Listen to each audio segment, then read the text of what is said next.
இன்றைக்கி evening ஸ்நாக்ஸ்க்கு nachos பண்ணியிருந்தேன்.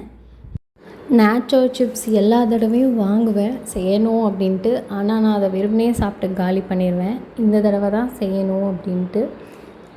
ட்ரெடிஷ்னலான Mexican ரெசிப்பியில் black beans போடுவாங்க. ஆனால் பிளாக் பீன்ஸ் இல்லாததுனால நான் ராஜ்மா போட்டேன். குவாக்கமோலே, லெட்யூஸ்லாம் நான் ஆட் பண்ணலை.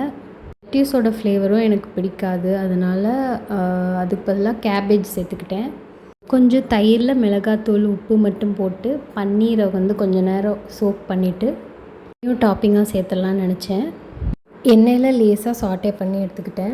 இந்த ராஜ்மா கிரேவி மாதிரி வைக்கிறதுக்காக பூண்டு, அதுக்கப்புறம் வெங்காயம், தக்காளி 3ஐயும் வதக்கிட்டு நம்ம எப்பயும் போல் போடுற மசாலா ஐட்டம் எல்லாம் போட்டு ராஜ்மா வேக வச்சதையும் போட்டு வச்சிடலாம்.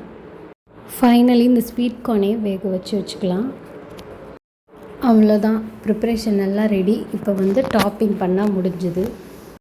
ஒரு பெரிய பவுல் வேணால் எடுத்துக்கோங்க. என்கிட்ட பவுல் இல்லாதனால பிளேட் எடுத்துக்கிட்டேன்.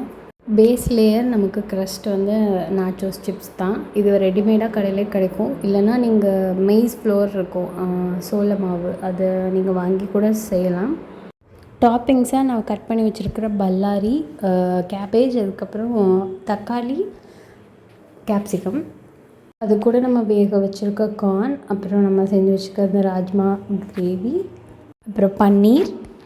அதுக்கு மேலே உங்களுக்கு விருப்பப்பட்டுச்சுன்னா நீங்கள் சீஸ் போடலாம். சீஸோட ஃப்ளேவர் உங்களுக்கு பிடிக்கும்னா இது ஒரு 5 மினிட்ஸ் அவனில் இல்லை ஏர் ஃப்ரையரில் நீங்கள் பேக் பண்ணிக்கலாம். அப்படி இல்லைன்னா தோசை டவாவில் கூட வச்சு எடுக்கலாம். நல்லா தான் இருக்கும். ட்ரை பண்ணி பாருங்கள்.